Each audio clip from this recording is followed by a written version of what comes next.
Yeah, I mean, it's tough. It's every coach's frustration when you have to use challenges on out of bounds plays. I mean, it is what it is. But for teams to win 3 challenges in the first half, I don't know that I've ever seen that either. It's tough. But at the same time, for us, it started with our energy and on the defensive end of the floor. We were flat to start. We dug ourselves a hole. We didn't take care of the ball. We didn't handle their physicality. I mean, that's going to be the MO against us all year long. Teams are going to be physical. They're gonna push us. They're gonna shove us. The Indiana Fever suffered a heartbreaking defeat in a nail-biting 91-90 matchup against the Atlanta Dream. However, it wasn't just the final score that had people talking. Head coach Stephanie White's intense reaction to what many described as highly questionable officiating quickly stole the spotlight. Usually calm and collected, White showed visible frustration as calls seemed to consistently favor Atlanta. On the court, Caitlin Clark continued to shine, delivering another remarkable performance that further cemented her status as one of the most gifted athletes in women's basketball history. There has to be some kind of better replay system or some kind of better review system where the referees can just go look at the screen whenever they want and get the call right, because she had to use both of her challenges in the first half on plays that seemed pretty obvious, and instead of the referees going to say, we're going to go look at this, Stephanie White had to use her challenge. She used them both. She was successful in both, but you only get 2. If you win the first one, then you get a second one, otherwise you get no more. So by the third quarter, when there were still more calls that she could have and should have probably questioned, she couldn't. It's becoming a troubling pattern for Caitlin Clark and the Indiana Fever. Despite being one of the most dynamic newcomers in the WNBA, Clark has surprisingly been at the center of a growing issue, accounting for 17% of all flagrant fouls called in the league this season. Yet rather than receiving the level of protection often extended to high-profile players, she continues to face overly aggressive defense while officials look the other way. The statistics speak volumes. Clark is being disproportionately targeted. The ongoing lack of consistent officiating is raising serious questions and could ultimately harm the credibility of the league. Jokes aside, Brittany Griner was an absolute beast tonight, but I'm not sure there was a bigger beast in the arena than the officiating in this game, which was absolutely brutal. Tuesday night's game against Atlanta highlighted a growing concern within the league. On 3 separate plays, the officiating was so questionable that coach Stephanie White felt compelled to challenge each one.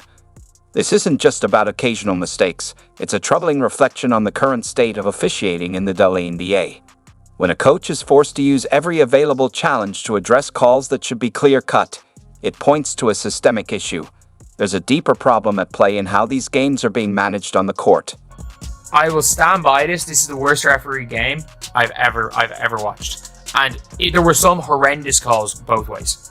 Absolutely horrendous calls. The majority of horrendous calls went against the Fever. The impact of Tuesday night's officiating was clear. Missed calls disrupted Indiana's flow and forced Caitlin Clark, already carrying a heavy offensive load, to fight through even more adversity. Instead of letting her talent shine, the referees created needless barriers, robbing fans of seeing her at her best. Clark's court vision was stunning. Her passes sliced through the defense with pinpoint accuracy. Just 3 days earlier, she dropped a triple-double against Chicago. Now averaging nearly 20 points and 8 assists, with a light shooting splits, she's proving her brilliance game after game. And yet, the officiating continues to make her journey harder than it should be. And the fouls, oh my god, the refs in this game, they were just calling every ticky-tacky foul. The game stoppage was just overwhelming, and there were a lot of fouls that actually did happen. There were a lot of fouls I saw that happened that weren't called, but the ticky-tack fouls, this was extra. Connor, Caitlin's boyfriend, even posted at the beginning of the game, he puts the referees on blast, and he says, good to see the W refs in mid-season form. And of course, he deleted it a few minutes later. Just when it seemed the officiating against Caitlin Clark and the Indiana Fever couldn't get worse, Tuesday night's game against the Atlanta Dream proved otherwise. A display that raised serious questions about the integrity of WNBA officiating. Coach Stephanie White was forced to use 3 challenges, all during key moments, and she won every single one. Think about that, 3 crucial calls, all incorrectly made against the Fever. That's not just bad luck. It's a troubling pattern.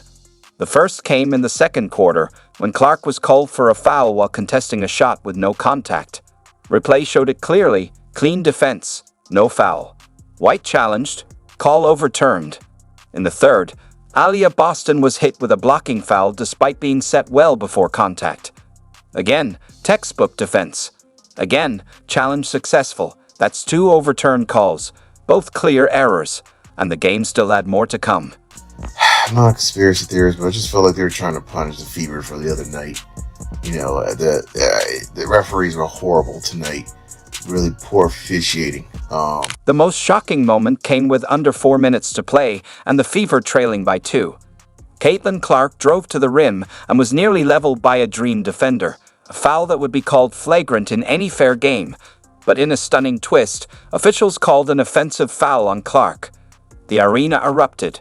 Coach Stephanie White, visibly furious, used her final challenge, and once again, the call was overturned. It was another glaring mistake, part of a troubling pattern that's becoming too consistent to ignore. Clark has taken 17% of all flagrant fouls in the league this season, nearly a fifth. One player. That's not a coincidence. It points to a deeper issue. The problem isn't just the bad calls, it's that Coach White had to use every challenge to fix them. What if there had been a fourth? Or a fifth? How many more breaks would Atlanta have gotten if she hadn't pushed back at every turn? My God, the officiating was on full display tonight. It was terrible. Ken Swift, all the national TV exposure, you would think they would want some good officiating to keep the people engaged. This is horrific. It was god-awful. Connor McCaffrey, Caitlin Clark's boyfriend. Good to see the W refs in mid-season form. He cremated them. Good for him. Jason Whitlock. This officiating crew is horrible. Dream, Fever. It was awful. It was terrible. Oh, the refs are hilarious tonight. With just 3.2 seconds left and the Fever down by 1, Coach Stephanie White made a bold choice that's sure to spark debate. Instead of giving the final play to Caitlin Clark, as everyone expected, White had her star guard inbound the ball. This wasn't just strategy. It was a statement about trust, teamwork, and keeping opponents off balance. White anticipated Atlanta's defense would focus intensely on Clark, ready to double or triple team her. So she flipped the script. By having Clark inbound, White disrupted Atlanta's plan, forcing the Dream to scramble with only seconds to adjust. We knew they'd trap Caitlin hard, White said after the game, still visibly frustrated by the officiating and the loss. That's why we tried something different. Letting her inbound created confusion and gave us a decent shot. The play nearly succeeded. While the Fever fell short, White's call showed her growing trust in the entire team and a readiness to outsmart opponents rather than rely solely on her star player. Just going into that last possession, what did you like about the play with Natasha and just her look? Yeah, I mean, initially we're trying to get the ball to AB, but she was being chucked, so she couldn't get there. C had a good read. I mean, Tosh was open. We probably should have called timeout in that situation, but I felt like Tosh was due. Every championship journey faces setbacks, and while this loss stings, it could be the kind of challenge that drives lasting growth. Despite the defeat, the Indiana Fever showed plenty of reasons for fans to stay optimistic. Most importantly, the team displayed impressive resilience. Even with officiating seemingly working against them, the Fever refused to back down. They battled back from multiple deficits, demonstrating grit and unity. When Clark hit consecutive three-pointers early in the fourth quarter, it wasn't just points on the board, it reignited belief throughout the team. The message was clear: no obstacle, not even questionable calls, could break their spirit. The growing chemistry between Caitlin Clark and Alia Boston also stood out. In the first half, Clark's perfect pass set up Boston for a crucial layup, cutting the Dream's lead to just 2, Indiana's closest since the opening minutes. It's the kind of connection that signals a dangerous duo in the making. Perhaps most promising was Indiana's defensive effort down the stretch. Clark's 5 steals weren't just personal highlights. They reflected a team-wide determination to disrupt Atlanta's offense and fight until the final buzzer. For the league being like, yeah, we know we're going to be ref bad. Yeah, we know we're going to be ref badly.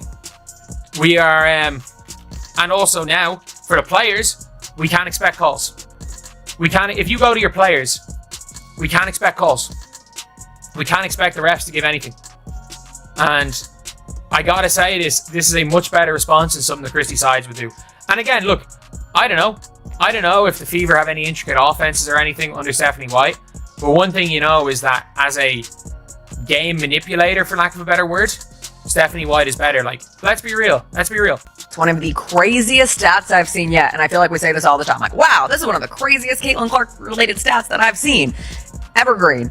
She has played 42 games. She now has the most 25-point, 10-assist games in WNBA history. 42 games, most 25 and 10 games in WNBA history. She is tied for the most 20 and 10 games in WNBA history. Courtney Vandersloot has 10. Diana Taurasi had 9. Sloot has played 430 games. Taurasi played 565 games. Again, Caitlin Clark has played 42 games. That is unbelievable. Choppy with the amount of fouls, the challenges. Just how did that affect you as a point guard and just the team's pace as a whole? Yeah, I mean, to me, challenges cannot take that long. It ruins the flow of the game. I get it, it's early in the year, the refs want to make the right call. We can't sit there for 2.5, 3 minutes and on an obvious hit out of bounds off of them and still not know the call. I get it, there's things to look at, there's a clock, there's where the ball can be taken out.